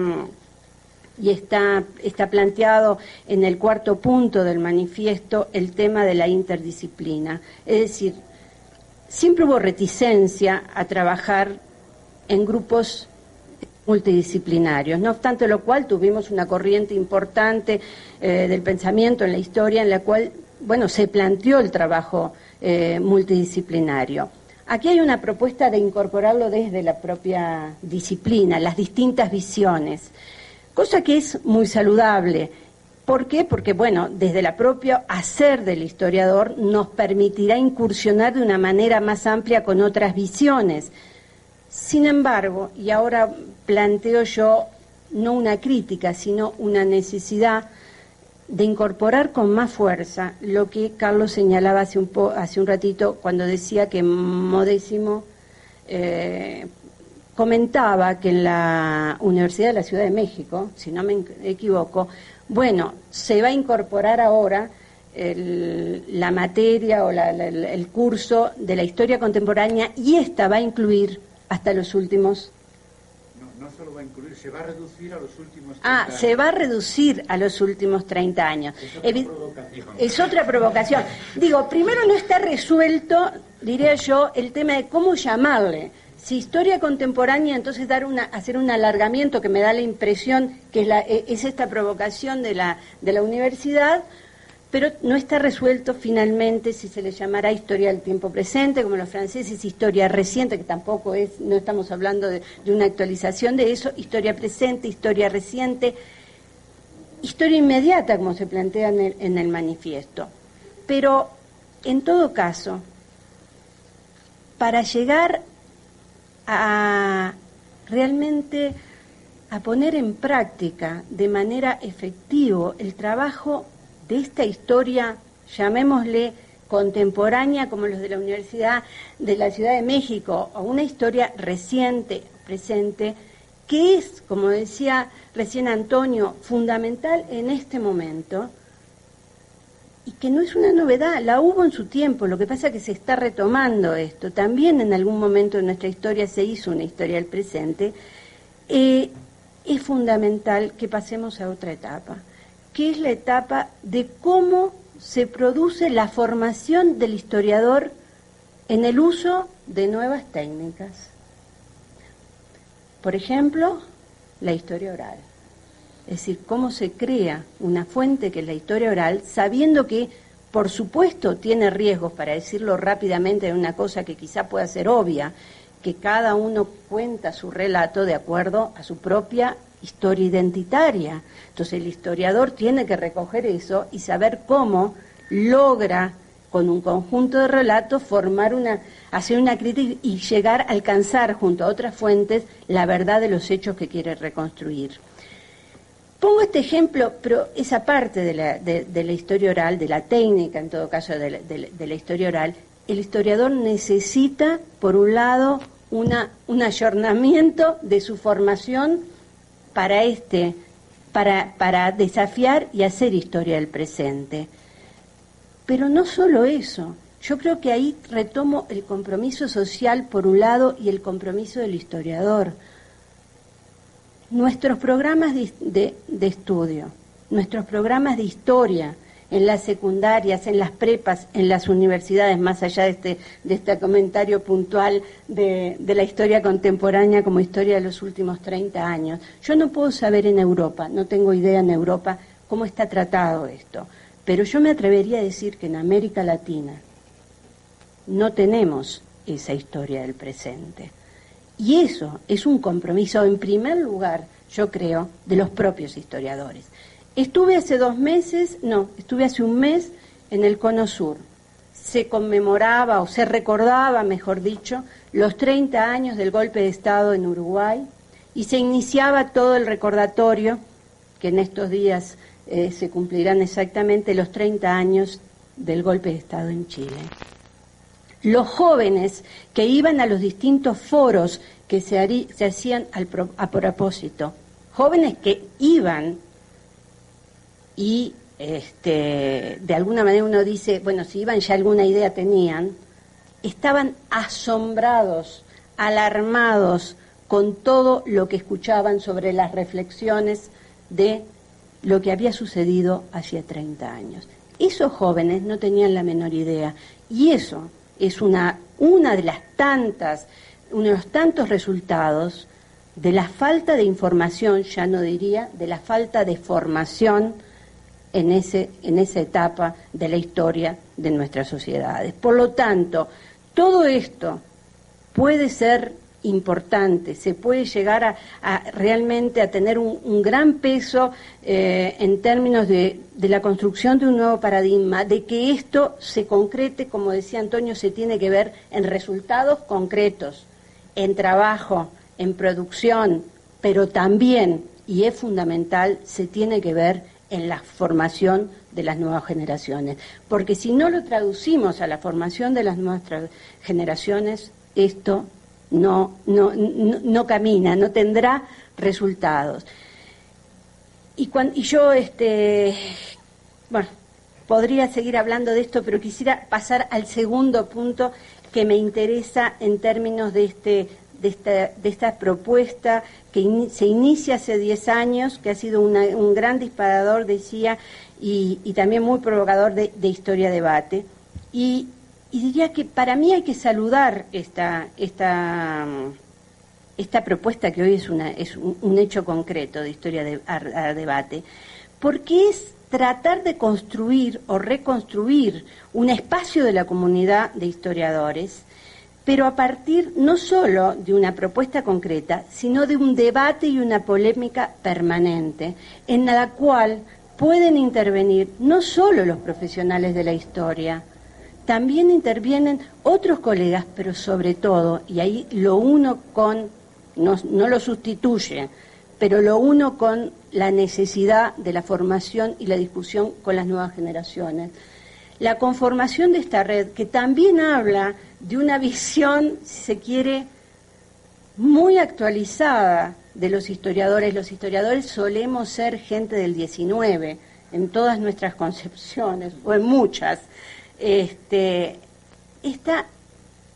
búsqueda y este uso y aprovechamiento de nuevas técnicas y nuevos medios, el uso de la red ha sido algo, yo creo que muy saludable, y más saludable si proviene del gremio de los historiadores. El uso de una comunicación virtual permanente para quienes ya tienen una entrada a la red o para quienes lo quieran hacer, creo que es también importante en este reto que tiene que ver con, sobre todo, diría yo, ahora sí, con la información, la discusión para las nuevas generaciones, que creo es lo más importante para nosotros. Bueno, yo dejaría por acá porque creo que sería bueno empezar el debate. Bien. Sería una frustración que en un acto académico de historia de debate no hubiera debate, ¿no? No, entonces, no, me permites que antes de dar la palabra voy brevemente a contestar a mis compañeros de mesa, ¿no? Decir, en primer lugar, puramente informativo, que el título, recordar, lo puso Jorge Castañeda, firmante del manifiesto, y como está pasando ya en muchos sitios, cuando se organizan actividades de historia y debate, pues parten del manifiesto, ¿no? Eso es constante últimamente, y no hemos hablado poco de los congresos, hemos hablado poco del conjunto de la red. Solamente aproximadamente 10-15% de los miembros de la red son firmantes del manifiesto. Entonces yo remito de nuevo a la página web y explico que nosotros somos un movimiento sin límites definidos, sin disciplina ninguna, y que funciona en base a 3 círculos. El más reducido, que somos 2 personas fijas, con gente que nos ayuda en Santiago de Compostela, que coordinamos y que orientamos lo que podemos, junto con otros que están en otros países. Un círculo inmediato, que somos los firmantes del manifiesto, y otros que están de acuerdo, aunque no lo firmen, y un círculo más amplio, que es el más importante, probablemente, que somos los que coincidimos pues que la necesidad de estar en Internet, de debatir, de preocuparnos por el oficio, por la escritura de la historia en un ámbito de pluralidad, en un ámbito abierto. Hay que decir que ni son todos los que están, ni están todos los que son. Hay colegas que se han adherido al manifiesto por efecto de moda, ¿no? Y sin que en muchos casos ni los conocemos personalmente, ¿no? Y otros que no lo han firmado, ya he explicado por qué, como Antonio García de León, pero que para nosotros es un elemento absolutamente imprescindible en historia de debate, ¿no? Y bueno, y más bien es un problema de forma, porque no hay un desacuerdo en la cuestión de los contenidos, ¿no? Quería explicar más el fenómeno del manifiesto que ha surgido dentro de historia de debate, y poner como ejemplo pues la jornada historiográfica que hicimos en la Biblioteca Nacional, donde el 100% de los ponentes fueron firmantes del manifiesto. Está abierto a otros, pero vamos, al final quedó así, y donde al día siguiente, el día 2, martes, en historiográficas hicimos una reunión de los firmantes, y yo estaba pensando que hay 3 tipos de personas que nos comprometemos para sacar estas proposiciones historiográficas adelante y llevarlas a la investigación que realizamos todos los días y a la docencia, ¿no? Uno son colegas que normalmente vienen del marxismo y que encuentran en nuestro programa, si queréis llamarlo así, historiográfico, una posibilidad de legitimación académica del compromiso del historiador. Aunque solo fuera por eso, la verdad merecería la pena. No sobra insistir, como he hecho yo aquí, que ese compromiso es plural, etcétera, ¿no? Dentro y fuera de historia debate. Otro, que es el grupo mayoritario de jóvenes que están interesados en la innovación, en lo nuevo, etcétera. En parte por la juventud y, en fin, y en parte porque sí, porque es que son conscientes de que se han agotado las renovaciones historiográficas del siglo pasado. Y un tercer grupo de colegas que lo que les gusta de Historia de Debate y el propio manifiesto es que está abierto, que no hay ningún dogma, ninguna cosa fija, que debatimos constantemente, etcétera. Yo personalmente participo, y todos participamos un poco de estas tres sensibilidades que hay dentro del grupo manifiesto. Desde el punto de vista ya de edades, realmente solo hay dos componentes.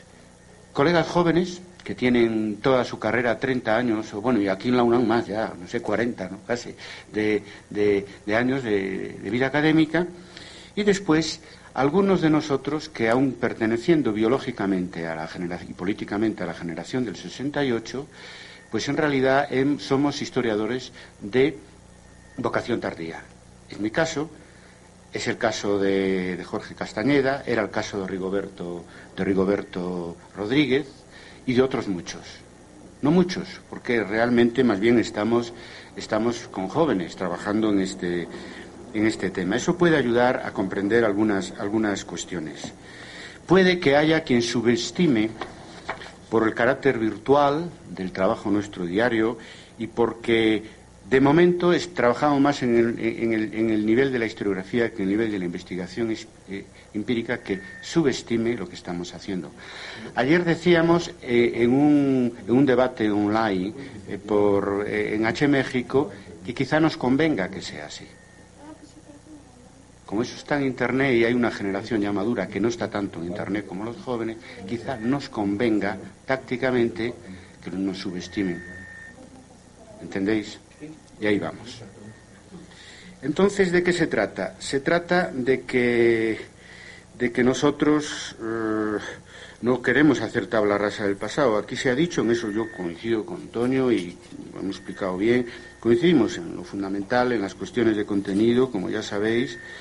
No queremos hacer tabla rasa ni de Annales, ni del marxismo, ni del neopositivismo, ni siquiera del positivismo. Ahí, precisamente, rectificamos a Kuhn. Kuhn dijo que el conocimiento, en este caso histórico, de una disciplina, no es acumulativo, sino que en un momento dado, pues trabajar con el mismo enfoque sobre los mismos temas produce rendimientos decrecientes y es necesario cambiar de paradigma, lo que él llamaba revolución científica, ¿no?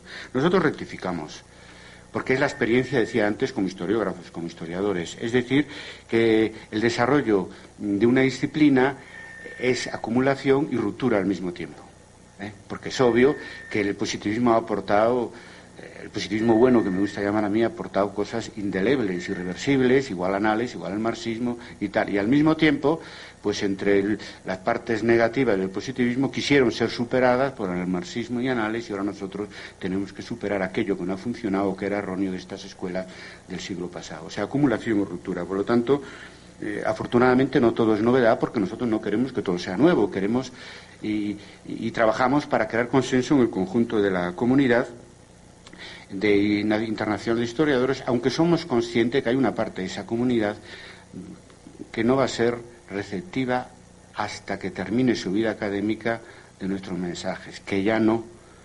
Por eso nos apoyamos en las fuerzas más jóvenes, sea de edad o sea de ideas, en este caso ideas historiográficas. Nuestra perspectiva, no lo dije porque no hablé tanto de Historia de Debate como del manifiesto, porque era un poco lo que nos expedía.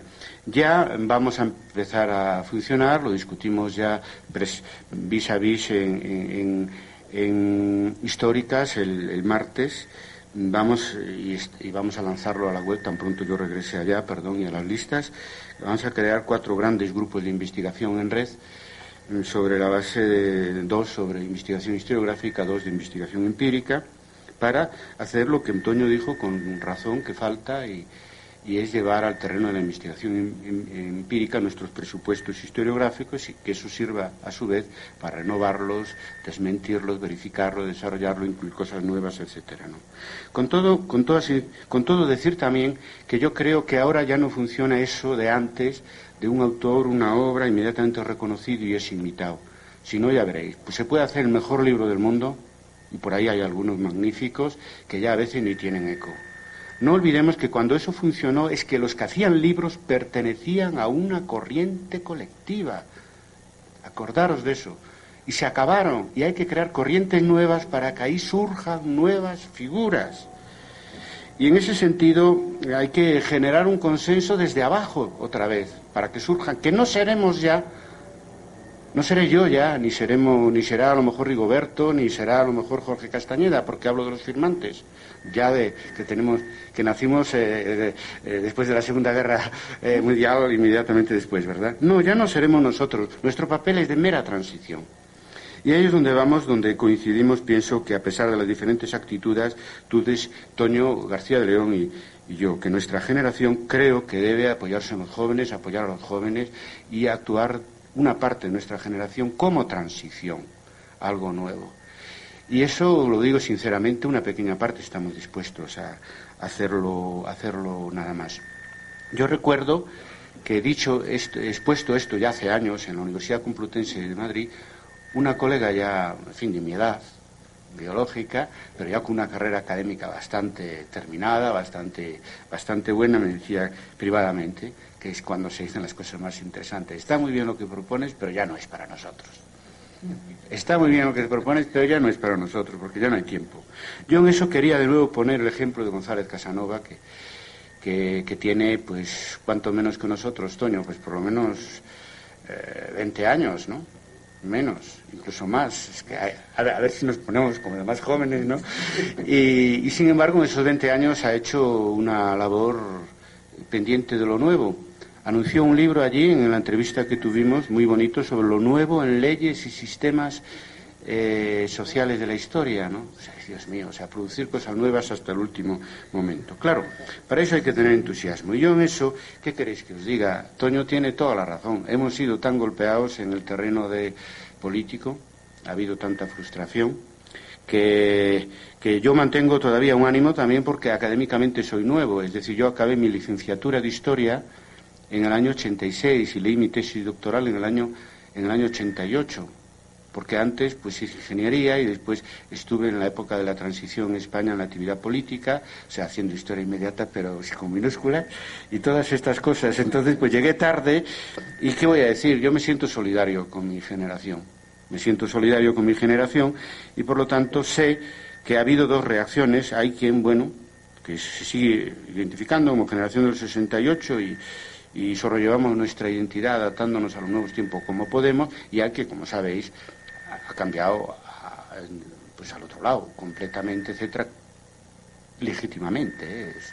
Tienen todo el derecho del mundo a hacerlo. Es muy difícil ser fieles a nuestra juventud, porque muchas cosas en las que pensábamos pues no han funcionado sencillamente, y porque el mundo ha cambiado tanto en estos últimos 30 o 40 años. Concluyo diciendo que en fin, que debemos seguir con ánimo de renovación académica. No voy a hablar ya en otros términos, también creo que en otros términos. Yo soy uno de los que veo más aspectos positivos que negativos en el movimiento altermundista, lo que se llama antiglobalización, porque a mí me gustaba, cuando nosotros estábamos en esas cosas, en esos movimientos sociales, en la universidad y fuera de la universidad, me gustaban mucho los profesores que nos apoyaban, ¿no? Muy poquitos, ¿no? Y entonces, pues, y que también nos regañaban, claro, porque eso es bueno, por eso que es bueno, y hoy no se puede comulgar con ruedas de molino, ¿no? Y hay que decir las cosas como son, pues decírselos a los zapatistas, a los de antiglobalización y todo, porque es una manera de ayudar, y la verdad nos hará libre, y tiene que acabar ese papanatismo, ese dogmatismo de lo que dijo fulano, lo que hizo un movimiento, por el hecho de que sea un movimiento importante y positivo, pues ya está. No, eso tiene que haber, pues como en historia de debate, un debate permanente. Por lo tanto, ojalá, pues eso, seamos capaces de convencer a muchos más miembros de nuestra generación para que ayuden a este recambio de paradigmas, que también es un recambio generacional, y que eso nos permita también, pues eso, terminar nuestra vida académica y cuando sea nuestra vida biológica, pues con las botas puestas. Nada más por mi parte, y ahora ya, si os parece, damos la palabra al público. Nada más les solicito que sean breves en sus preguntas, dada lo largo que se ha hecho el evento. Si tienen alguna pregunta, con gusto, yo creo que el conferencista y los comentaristas lo podrán responder. Sí. Más que pregunta es una inquietud, transferir. Micrófono aquí.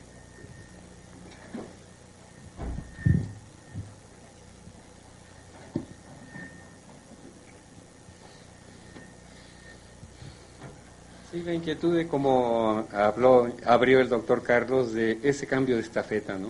Somos contemporáneos y vamos, en la mesa yo, el doctor Antonio García de León, que curiosamente es lingüista también, entonces mi inquietud en esa transferencia de estafeta pues está en el sentido de que, vamos, si el pensamiento está estructurado como lenguaje, entonces hay un empobrecimiento propositivo, según mi forma de ver, ¿verdad?, que está haciendo que este pensamiento de a quienes les vamos a heredar esta estafeta, en vez de ser más rico ese lenguaje y por ende el pensamiento se está achatando, se está haciendo muy pobre, es una apreciación, ¿no?, en este cambio de estafeta. Y también que, vamos, si es bueno el Internet, también nos hace perder el sentido de emoción, que es lo que dan eventos como este, ¿no? Entonces, no sé si sea pregunta o más bien quisiera dejarlo como para aterrizarse quizás como inquietud en los estatutos, ¿no? No, bien, estamos de acuerdo, pero hay que combinar la frialdad de Internet con la emoción de estos encuentros, ¿no? Y así vamos, y el lenguaje, pues no sé, uno no sabe si innovar demasiado en el lenguaje pero también, como pasaba con los paradigmas anteriores, no se puede hacer tabla rasa. Nosotros tratamos de, por ejemplo, en el manifiesto empleamos palabras ya muy sabidas, con otras que son nuevas, y tenemos verdaderos problemas sobre, por ejemplo, el concepto de paradigma, que todo el mundo cree que es lo que viene en el diccionario, ¿no?, un modelo, que también es así, pero claro, lo empleamos como lo emplea Kuhn, como conjunto de valores y creencias que comparte una comunidad especialista o una tendencia historiográfica. Y así vamos peleando, ¿no?, es decir, tratando de no hacer tabla rasa e ir diciendo cosas nuevas. A mí a veces me proponen palabras nuevas y me cuesta trabajo, porque digo, no me van a entender, por lo menos, aunque no estén de acuerdo, que entiendan las palabras que empleamos, ¿no? Pero bueno, y así vamos, tratando de innovar con prudencia, ¿no? En fin, yo, después de lo que dijo Toño, trato de no ser demasiado entusiasta, ¿no? No vaya a ser que parezca excesivo. Entonces, trato también de hacer gala de prudencia, en este caso, en el uso del lenguaje. ¿Alguna otra intervención?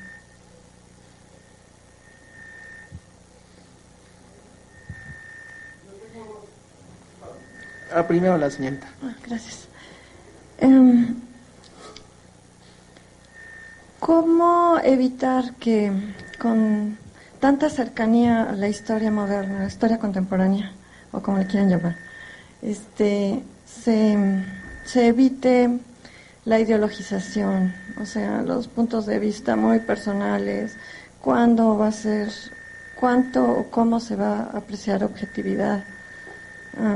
¿Quién lo va a decir? Ya sé que están diciendo que todo es debatible, pero entonces, ¿cuándo va a llegar un momento? Supongamos que historia debate continúe durante muchos años hacia el frente. ¿Cuándo, en qué momento va a dejar de ser debatible y va a ser conciso? Eso por un lado. Otro comentario. En el caso de la historia nacional, si nada más, bueno, yo estoy de acuerdo también que debemos de ver las cosas modernas y opino como usted, doctora, de que nos han dejado cuchos en la cuestión de que no nos han dejado espacio para que los muchachos observen haya crítica sobre la historia actual, ¿no? Y esta situación de hacer la historia únicamente de los últimos 30 años, bueno, a dar un hincapié en esta parte de nuestra historia, a mí me deja unas dudas, por ejemplo, como esta. ¿Cómo retomar situaciones que están ocurriendo en nuestra vida actual, moderna, pero que tienen que ver con nuestro pasado inmediato? Un ejemplo concreto. Estamos ahorita debatiéndonos con la cuestión de los cambios en la Constitución sobre cuestiones energéticas. Sin embargo, uno retoma la historia de la época de Lázaro Cárdenas y de por qué nuestra Constitución ha establecido los derechos de la nación sobre el petróleo, ¿no?, en concreto. Y sin embargo ahora como que todos los políticos, bueno, la mayoría han obviado todo ese pasado inmediato, ¿no? Yo me pongo en el caso de esta corriente historiográfica en el que ese pasado inmediato va a pasar como digamos a segundo plano respecto a los últimos 30 años, ¿no?, de la historia. Eso es mi inquietud. Yo respondo a la primera parte y Silvia, si acaso a la segunda, ¿te parece? Bien. No, yo he de decir que en Historia de Debate, mientras exista, el debate seguirá, porque es una característica de nuestra corriente. Y ahora, en el conjunto de la comunidad de historiadores, venimos de una crisis paradigmática, y si Kuhn tenía razón, yo creo que sí, llegará un momento que habrá una situación de ciencia normal relativa, ¿no? Relativa porque, claro, el debate en nuestra disciplina pues es una cosa que va a estar siempre, pero a lo mejor pasa a un segundo plano porque podrá llegar una situación como en los años 70 que por lo menos para una parte importante de nuestra disciplina pues parece que las cosas estaban como más claras, ¿no? Eso cuando suceda ya veremos, ¿no? De momento a mí me preocupa porque el consenso al que se está llegando de una manera inadvertida, sin que nadie lo organice, es la fragmentación. Y el todo vale, y por lo tanto vale la vieja historia. Y nosotros necesitamos ir con prisa y acelerar, porque es que si eso queda así, nuestra disciplina va a quedar muy debilitada. Pero bueno, ese proceso no terminó. Aunque, a pesar de todo, creo que aún en periodo de ciencia normal hay hechos históricos que por su objeto y por la acción de los sujetos históricos